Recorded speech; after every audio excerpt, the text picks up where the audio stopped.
Lattafa's Liam Gray review. What do I think? Well, I'm going to keep it real with you all.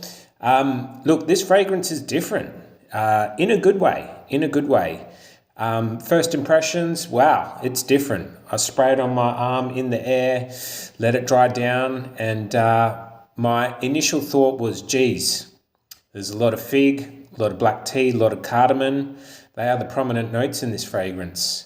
There's also hints of vanilla. You've got some woody notes playing in the background.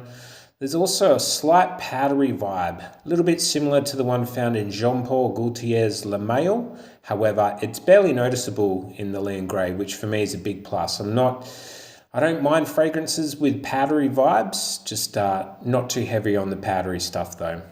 That's just a personal preference. Look, as this dries down, it doesn't change too much. It's very similar all the way through. However, it does become smoother and creamier as everything starts to blend nicely together.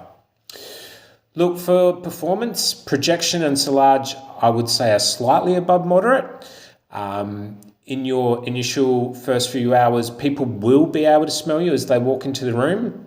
And about the 4-hour mark, they'll get whiffs of you when they're within a few meters. On skin, expect 6 to 8 hours. On clothes, however, you can expect a lot longer. I've sprayed this on my jumper and picked it up the next morning off the floor, and yeah, I can still smell it. So performance at this price point, nothing to complain about, nothing to worry about there.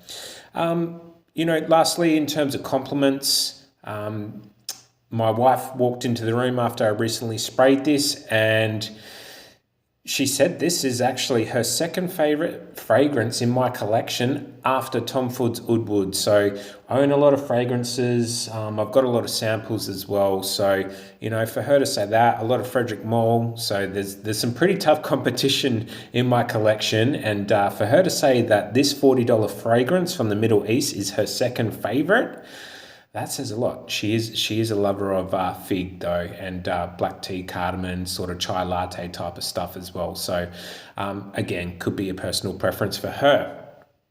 Final thoughts. Wow, for $40 Australian, I must add, I'm in Australia, so $40, I think $42 after the discount. Look, amazing bang for buck. You've got, I can't remember if it's 90 mil, 100 mil, but you've got a lot of fragrance in that bottle for the money. It's unique. It was something that I'd been looking for to add to my collection. So in my collection already, I had a lot, quite a few freshies. I really love leather scents. So I've got a couple of leather fragrances. I didn't have anything sweet. Not that this is a overly sweet, cloying gourmand fragrance, but the hints of vanilla and I think the fig do add a bit of sweetness to this fragrance. So for me, it fits the collection perfectly. So overall, I'm calling this a banger, 8.5 out of 10.